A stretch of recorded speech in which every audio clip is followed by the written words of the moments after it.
मोक्ष प्राप्ति का मूल मंत्र क्या है? समर्पण। समर्पण। गुरुजी समर्पण कर चुके हैं, लेकिन अभी भी ना अंदर से ऐसा लगता है कि कुछ कमी है हमारे। कहना चाहते हैं कि गीता और भागवत पढ़े न बुद्ध शब्द ठिकाने नु और मन मथुरा दिल द्वारका नगरी कहाँ फिर बरसाने नु देख कांडले द्वार रखे हमारे आत्मा है।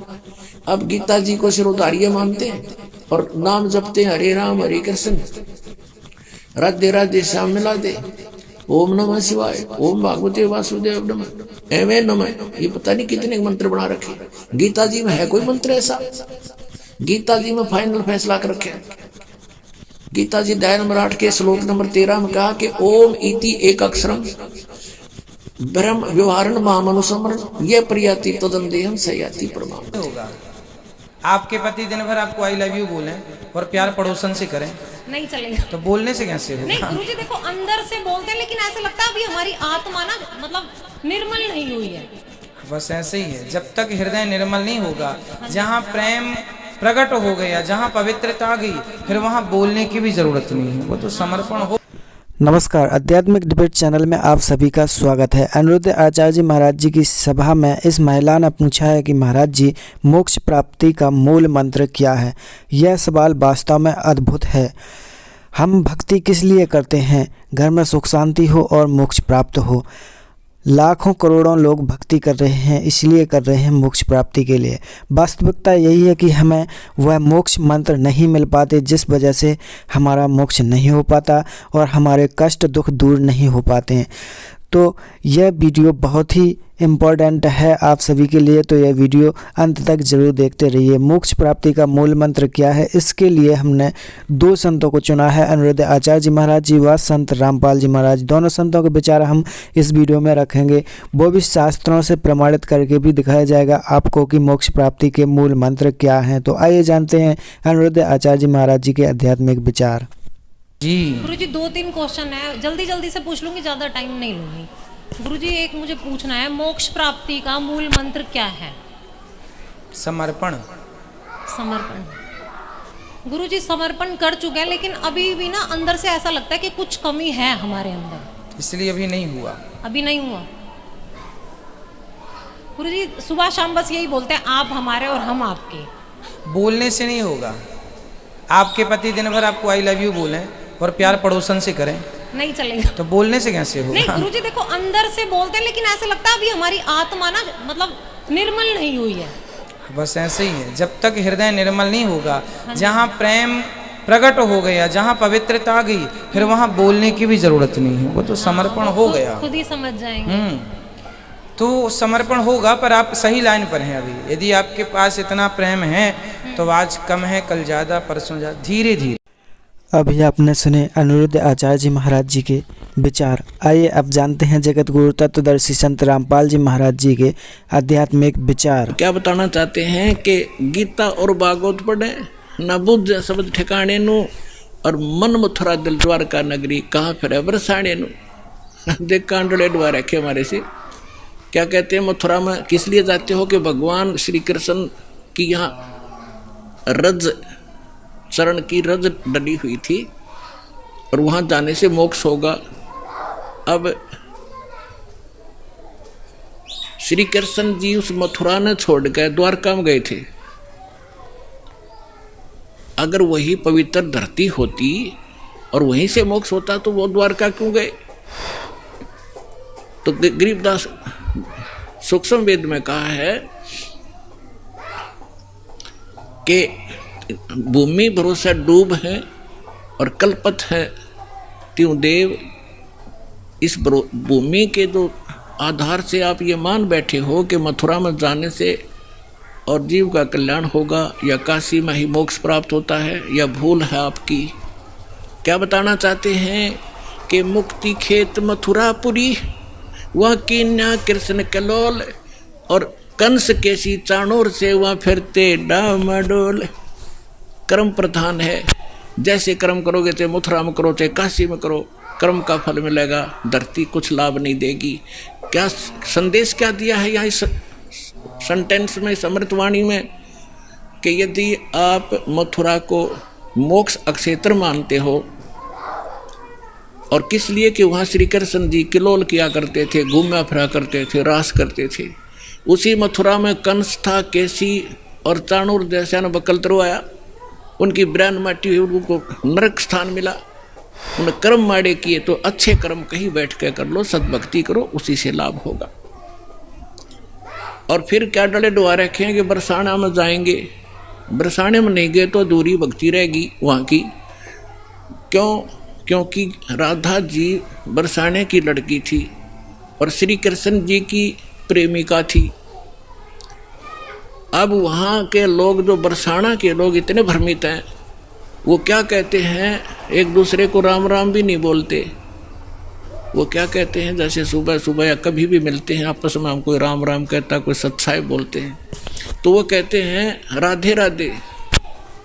तो सामने वाला कहेगा अखा बेटा राधे राधे, और राम भी भूल गए और राधे उस काम की लड़की ने पूजन लाएंगे। देख कहाँ डले डुबा दिए, राधे राधे श्याम मिला दे। वो बरसाना में सिफारिश लवान जाओ राधे की कि कृष्ण से मिला दे, कृष्ण ने मिलकर के कला टूट जाएगा, वो आप जन्म मृत्यु के अंदर। तो पुण्यात्माओं, इस काल के दूतों ने यो 9 मन सूत उलझा रखा है अज्ञान का। इस दास की ड्यूटी ला दी परमात्मा ने साची कहने की।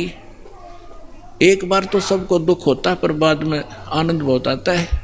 से ये श्री कृष्ण जी के पुजारी पवित्र हिंदू धर्म में जितने भी पुण्यात्मा हैं, अब गीता जी को सिरोधार्य मानते हैं और नाम जपते हैं, हरे राम हरे कृष्ण, राधे राधे श्याम मिला दे, ओम नमः शिवाय, ओम भागवते वासुदेव नमः, एवं नमः। ये पता नहीं कितने मंत्र बना रखे। गीता जी में है कोई मंत्र ऐसा? गीता जी में फाइनल फैसला कर रखे है। गीता जी अध्याय नंबर 8 के श्लोक नंबर 13 में कहा कि ओम इति एक अक्षरम ब्रह्म व्यवहारण मामनुसमरण ये प्रयाति तदंदेहम सयाति परमागति। मुझ ब्रह्म का, माम ब्रह्म, मुझ ब्रह्म का केवल ओम इति एक अक्षरम, ये ओम एक अक्षर है, नथिंग एल्स, और कुछ नहीं। उच्चारण करके सिमरण करता हुआ जो अंतिम श्वास तक, शरीर छोड़ने तक इसका सिमरण करता हुआ छोड़कर जाता है, यह प्रयाति तदंतेहम सयाति परमाम गति, वो परम गति को प्राप्त होता है। ओम से मिलने वाली परम गति, ओम से मिलने वाली श्रेष्ठ गति कौन सी है? ब्रह्मलोक प्राप्ति, क्योंकि ओम ब्रह्म का मंत्र है। गीता जी अध्याय नंबर 7 के श्लोक नंबर 18 में गीता ज्ञानदाता ब्रह्म श्री कृष्ण जी में बोल रहा है। वो कह रहा है कि मेरी गति में ये उदार आत्मा है तो अच्छी, लेकिन ये मेरे वाली घटिया गति में ही आश्रित रही। ओम से मिलने वाली जो सुविधा है, मोक्ष है, जितना कहते यो तो व्यर्थ है, घटिया है, अनुत्तम है। अनुत्तम क्यों है? क्योंकि गीता ज्ञानदाता स्वयं कह रहा है 4 अध्याय के 5वें और 9वें श्लोक में, 2 अध्याय के 12वें श्लोक में, 10वें अध्याय के 2 श्लोक में, अर्जुन तेरे और मेरे बहुत जन्म हो चुके हैं, तू नहीं जानता मैं जानता हूं। तो इससे सिद्ध है कि जन्म मृत्यु ब्रह्म की भी और पुजारी भी फिर दुखी, जन्म और मृत्यु जैसा दुख नहीं पृथ्वी पर। इसलिए गीता ज्ञानदाता 18वें अध्याय के 62वें श्लोक में कहता अर्जुन तू सर्वभाव से उस परमेश्वर की शरण में जा, उसकी कृपा से ही तू परम शांति को और सनातन परम धाम को प्राप्त होगा। अब पुण्यात्माओं 17वें अध्याय के 23वें श्लोक में गीता जी में स्पष्ट किया है कि उस सच्चिदानंद घन ब्रह्म की पूजा यानी तत्ब्रह्म, उस परम अक्षर ब्रह्म की साधना का 3 मंत्र का जाप है, उसको प्राप्ति का। ओम तत्सत, ओम ब्रह्म का सरपुरुष भी कहते हैं इस ब्रह्म को, और तत् अक्षर पुरुष का वो सांकेतिक है, और सत जो है परम अक्षर ब्रह्म का। इनकी मजदूरी करनी है। इन तीनों की साधना से ही परमात्मा प्राप्ति, सतलोक प्राप्ति होगी। ओम और तत् सांकेतिक है, ये दोनों मिलकर 2 अक्षर का सतनाम बनता है। और तीसरा वो सार नाम है जो सत कहा है गीता जी अध्याय नंबर 17 के श्लोक 23 में। तो कहने का भाव ये है कि हम साधना करने का खूब कोशिश की हमने।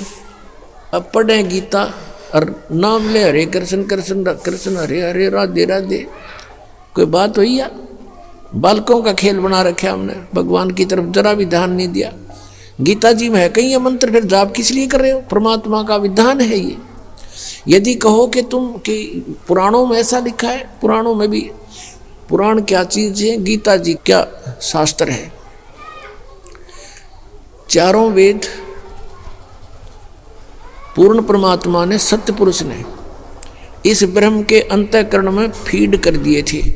पांचों वेद किए थे, सूक्ष्म वेद भी जो परमेश्वर ने स्वयं आकर बोलना पड़ा, इसने नष्ट कर दिया फिर। और उसमें ऐसे फीड कर दिए जैसे उसका निर्धारित समय रख दिया। इतने समय के बाद वो अपने आप इसके श्वासों के माध्यम से बाहर निकल आए। इसने सारे के सारों को पढ़ा तो इसमें देखा कि जो पांचवा वेद है उसमें पूरा निर्णायक ज्ञान है। कबीर इज गॉड, वो साकार है, मनुष्य दृश्य है, और उसकी भक्ति की विधि ये है, उसमें सारा कंप्लीट था। तो इसने पांचवा वेद नष्ट कर दिया। चार वेद जिसमें महिमा तो परमात्मा की है, लेकिन वे ऑफ वर्शिप नहीं है, उसमें पूजा की विधि नहीं है। वो चार वेद अपने पुत्र ब्रह्मा को दे दिए। ब्रह्मा जी ने उनको पढ़ा, जैसा भी अभी तक इनके समझ में नहीं आ रहा ये है कि क्या कहानी है। तो ब्रह्मा जी से ही ज्ञान प्राप्त हुआ, किन्होंने? अन्य ऋषियों ने। तो उन अन्य ऋषियों का और साथ में इस ब्रह्मा जी का जो ज्ञान है वो पुराण है, और वेद ज्ञान है गॉड गिवन। गीता जी जो श्रीमद् भगवद गीता, ये भी वेद ज्ञान है। इसमें थोड़ी सी इसने अपना मिक्सर कर रखा है। गीता जी में जगह जगह इसने कुछ संकेत दिए हैं कि ये मेरा मत है, उसका मत छोड़कर बाकी सब वेद ज्ञान है।